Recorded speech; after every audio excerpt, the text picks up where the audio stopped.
Leo tena kwa neema ya Mwenyezi Mungu tumepata fursa ya kuendelea na darasa letu la viongozi ambalo tumelianza mahususi kabisa kwa ajili ya kuweza kufundishana mambo ya msingi ambayo tunahitaji katika maisha yetu sisi kama watu ambao tupo duniani. Na ikumbukwe pia kwamba darasa letu la viongozi, lengo letu kubwa ni kuamsha vipawa ambavyo viko ndani ya watu, ambavyo vipawa hivyo vikiamshwa vikafanya kazi vizuri vinamfanya mtu mwenye kipawa awe maarufu, kwa maana awe na ushawishi, na kisha kuwa na ushawishi anakuwa kiongozi katika ule muktadha wa kipawa chake.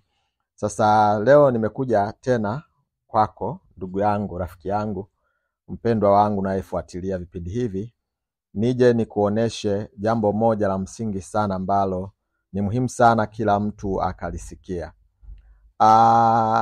Kwa kifupi ni muhimu tukajua kwamba watu wengi ambao wana machozi, watu wengi ambao wana huzuni, watu wengi ambao ni maskini, ni wahitaji, wanafanana kitu kimoja. Wanadhalau vile walivyo navyo na wanathamini vile wasivyo navyo. They neglect what they have and they value what they don't have. Na hili ni jambo ambalo lipo kwa watu wote ambao nawafahamu, ambao umewaona, ambao ni wahitaji. Wana tabia moja ya kudhalau vile ambavyo wamepewa. Sasa katika darasa la viongozi tumekuwa tunafundishana umuhimu wa kuthamini kipawa, na mara ya mwisho nilizungumza moja ya sababu ambayo imepelekea watu washindwe kufaidika na kile ambacho Mungu aliwekeza ndani yao ni kwa sababu wamejawa na dharau ya kile ambacho wanacho. Sasa kwa muktadha wa darasa letu la viongozi, nataka niongee kidogo kwa nini ni muhimu wewe uthamini hicho kipawa. Kwa nini ni muhimu wewe uweze kukipa umuhimu kipawa chako ambao unastahili. Na nazungumza hivi kwa sababu tunao watu wengi sana ambao tunaishi nao, ambao wako busy, wanafanya mambo mengi, lakini wanayafanya yasiyohusiana na kipawa chao, na matokeo yake hawajaweza kufanikiwa kuwa na furaha.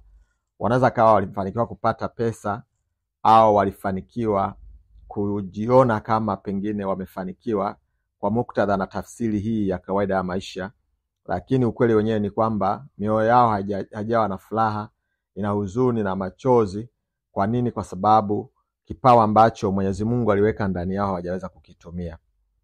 Kuna habari moja iliwahi kutokea huko nyuma, zamani zile za miaka ile kabla ya mahesabu ya sasa hivi, au tunasema kabla ya Kristo kuzaliwa, kwa sababu kabla ya Kristo kuzaliwa miaka ilikuwa inahesabiwa tofauti na sasa. Na ikumbukwe wazi kwamba mwaka huu 2025 ni miaka ambayo ilianza kuhesabiwa baada ya Yesu kuwa amezaliwa. Sasa miaka hiyo aliwahi kutokea mwanamke mmoja miongoni mwa wake za wana wa manabii, ambaye alienda kumlilia nabii mmoja anaitwa Elisha. Akasema, mtumishi wako mume wangu amekufa, nawe unajua ya kuwa mtumishi wako alikuwa mcha Bwana, na aliyemwia amekuja ili ajitwalie wana wangu wawili kuwa watumwa. Elisha akamtazama yule mwanamke akamwambia, sasa unataka nikufanyie nini? Niambie, una kitu gani nyumbani? Akasema, mimi mjakazi wako sina kitu nyumbani ila chupa ya mafuta.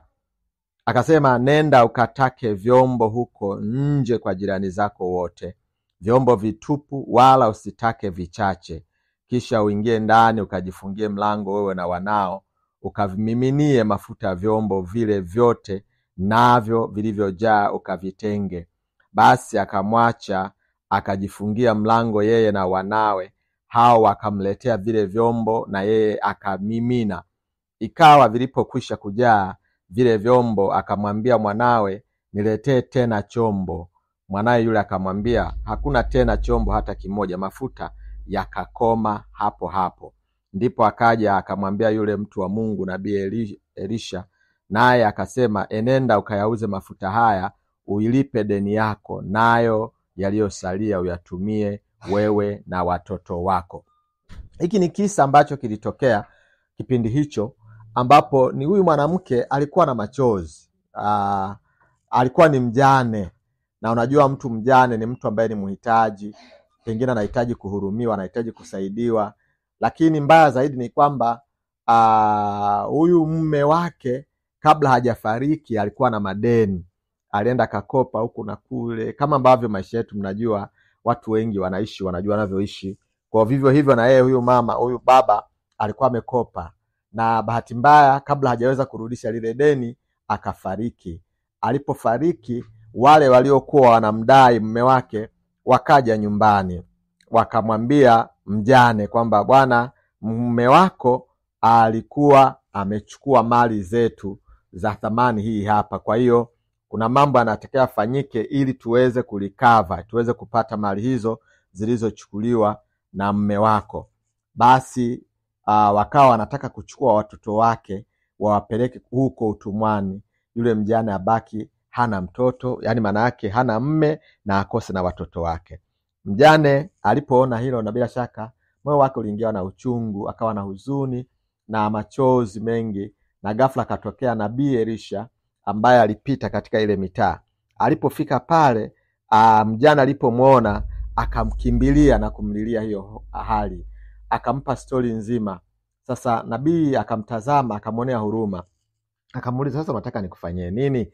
Yule mama akasema, mimi naomba unisaidie tu jamani, watoto wangu wachukuliwe watumwa, mimi mwenyewe ni mjane, itakuwaje? Bila shaka alikuwa na machozi. Yule nabii akamuuliza, akamwambia, kwani una nini wewe hapo? Una nini? Yule mama akatazama, akasema, mimi sina chochote kwa kweli. Nyumbani kwangu kuna kachupa kamoja tu kama mafuta. Nina chochote mimi ambacho kinaweza kunisaidia. Nabii, nihurumie, nionee mhuruma, unisaidie. Nabii akamwambia, basi kama una kachupa kama mafuta ako kanatosha.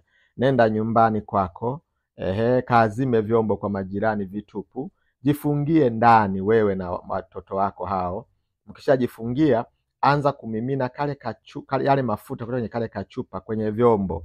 Mkisha mimina, mtaona kitakachotokea. Kwa hiyo yule mjane akachukua wanae, wakajifungia ndani, wakaazima vyombo kwa majirani.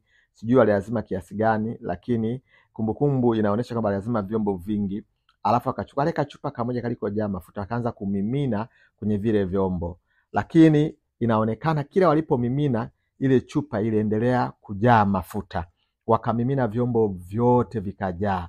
Baada ya vyombo kujaa, yale mafuta ndio yakakatika kutoka kwenye ile chupa.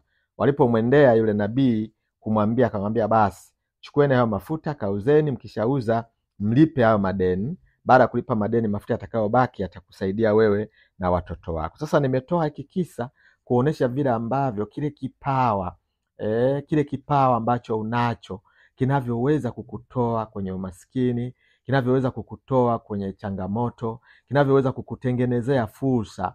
Ninafahamu wapo watu wengi katika nyakati hizi ambao wana machozi, wengine wamejaa kwenye nyumba za ibada, wanaomba Mungu awape muujiza, wengine wana machozi kuhusiana na afya zao, wana machozi kuhusiana na watoto wao na waume zao na wake zao na familia zao, wana uhitaji, wana nyumba za kupanga.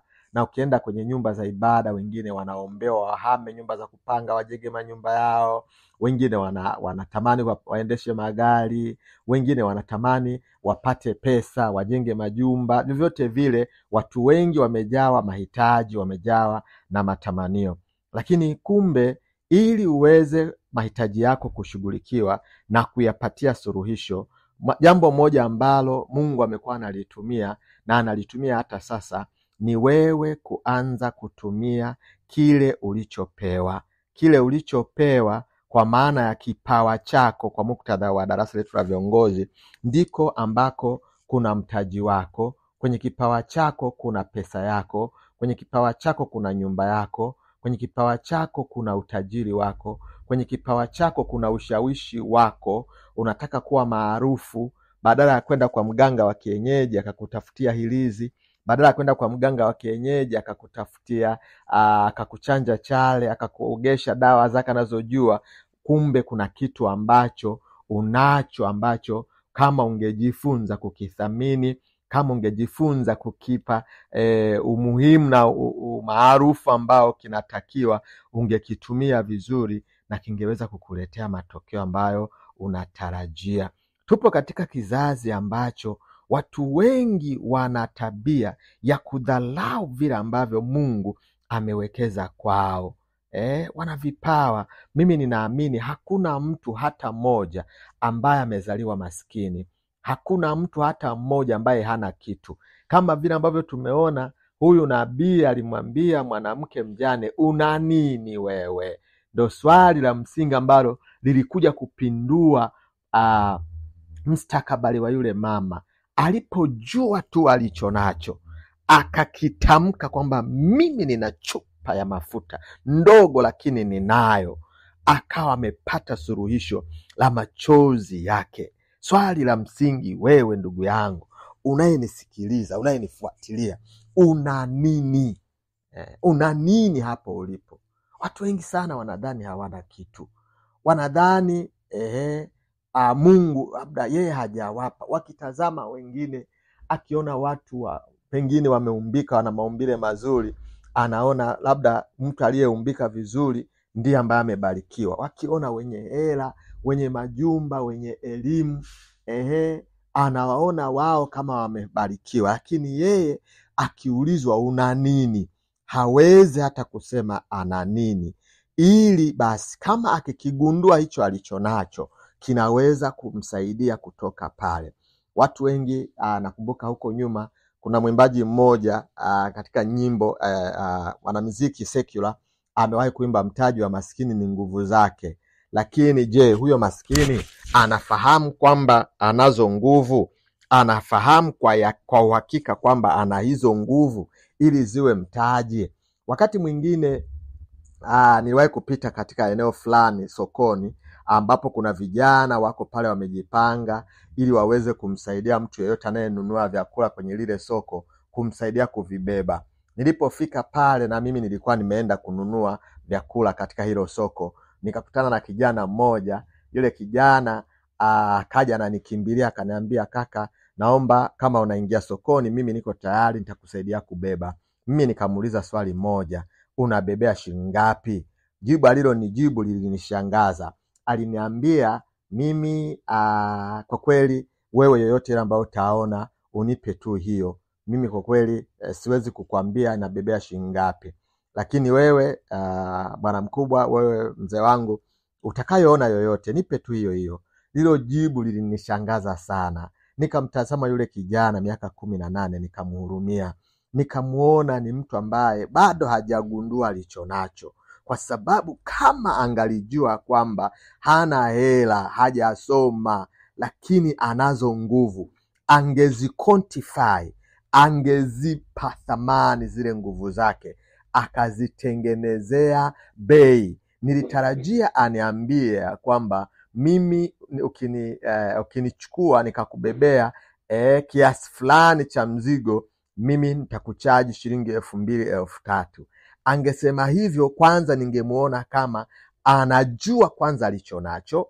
Kwa sababu hiyo amethamini alichonacho na anataka akitumie alichonacho kujiongezea thamani na kujipatia mtaji wa kutoka katika ule umaskini aliokuwa nao. Nikaanza kuongea naye, nikamwambia nasikitika, kazi ubebe mizigo ubebe wewe, shughuli ufanye wewe, lakini mimi eti ndiyo nikukadirie ni kiasi gani nikupe. Ni kwa sababu hujui thamani ya nguvu yako, hujui thamani ya hicho ulicho nacho. Ungejua hiyo thamani, ungejipanga ukajiambia moyoni, mimi ni kweli sijasoma, mimi ni kweli sina wazazi, sina godfather, sina connection, lakini kwa sababu nina nguvu, ninataka nitumie nguvu zangu kuweza kutoka. Nitaenda pale sokoni, nitaanza kubeba mzigo mmoja kutoka sokoni kufika mahali ambapo wamepaki gari, nitabebea shilingi 2,000. Kwa hiyo nataka kila siku nikienda Angalau nikishindwa kabisa nibebe mizigo 5, nibebe mizigo 5 au nibebe mizigo 10. Nikibeba mizigo 10 kwa 2,200, maana yake kwa siku hiyo nitapata 20,000. 20,000 mimi bado ni bachelor, nitatumia 10,000. 10,000 nyingine nitaweka kwenye kibubu. Nikibeba angalau siku 6 kwa juma, maana yake kila juma ninaweka 60,000 kwenye kibubu changu. Kwa mwezi maana yake nina 60 mara 4 nina 240,000. Nikifanya hivyo kwa miezi 3 nina 700,000 almost na 20,000. 700,000 na 20,000 hiyo nitaichukua, nitatafuta mahali, nitaanzisha genge. Nitaanza kuuza matunda, nitaanza kuuza mboga, nitaanza kuuza nyanya na vitunguu, na kwa kufanya hivyo nitajitengenezea biashara yangu itakao nisaidia kuachana na huo uhitaji. Nikaongea na yule kijana kwa uchungu, kumuonesha thamani ya kile alichonacho. Kwa nini? Kwa sababu nilimgundua mwanzoni anaona hana kitu, na kwa sababu haoni thamani ya kile alichonacho hawezi kukitumia. Ndivyo ilivyo katika maisha yetu. Wengi wetu tuna vipawa, Mungu ametubariki, kuna kitu tulichonacho, lakini tumekuwa wavivu wa kujua kile tulichonacho, wa kujua kipawa changu, wa kujua vile Mungu amewekeza, hazina aliyowekeza ndani yangu. Maana yake nikijua hiyo hazina itanisaidia mimi, utakuwa ndo mtaji wangu, ninapakuanzia. Huo mtaji utanisaidia, nitapackage huo mtaji wangu. Kama ni kipawa, nitaanza kukitumia kwa mahesabu ili kiniingizie kiasi cha pesa ambayo ninahitaji kwa ajili ya kufanikisha ndoto yangu. Siku ukianza kuthamini, ukikigundua kile ulichonacho, ukakithamini kile ulichonacho, ukawekeza katika kutumia kile ulichonacho, maisha yako hayawezi kuwa kama kawaida. Maisha yako hayawezi kuendelea vile alivyokuwa. Machozi yako yatakoma siku utakapogundua ulichonacho. Huzuni yako itakoma siku utakapogundua ulichonacho. Kudharauliwa kutakoma siku utakapogundua ulichonacho. Hata watu wanaokubeza, watu ambao hawaoni kwamba wewe una thamani, wataanza kukuona una thamani pale utakapogundua kile ulichonacho. Swali la msingi, je, unajua ulichonacho? Je, unajua kipawa chako? Je, unajua kile Mungu aliwekeza ndani yako? Utakapokigundua, hapo ndipo utakapokuwa umetoboa. Na kwa sababu ukikigundua ukaanza kukitumia, utajikuta unakuwa na ushawishi katika lile eneo la kipawa chako, katika lile eneo la hazina yako. Kama huyu mwanamke tuliyomtolea hesabu au tuliyomtolea mfano, pengine kama angekuwa kipawa chake ndo hicho, angegeuka kaitwa mama muuza mafuta.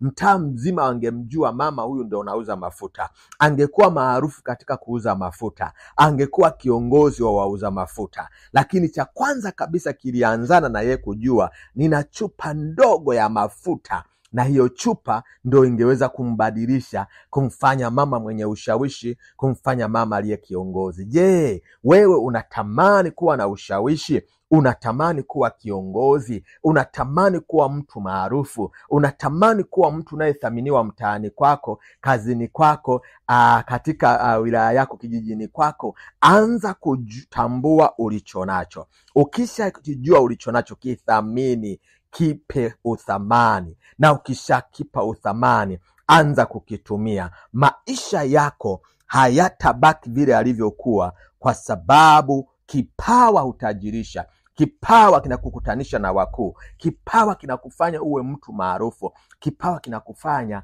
uwe mtu mwenye thamani. Na kama nilivyosema katika vipindi vilivyotangulia, hakuna mtu anayeweza kukudharau pindi unapogundua hazina ulionayo, pindi unapogundua kile unachoweza kuwahudumia watu kwacho. Hakuna anayeweza kukudharau, kwa kuwa utakuwa unatumia hicho kitu kutatua matatizo ya watu. Nionyeshe mtu aliyetatua matatizo ya watu akawa maskini, nitakuonesha mtu ambaye ametajirika, amekuwa mtu maarufu kwa kuwahudumia watu wengine.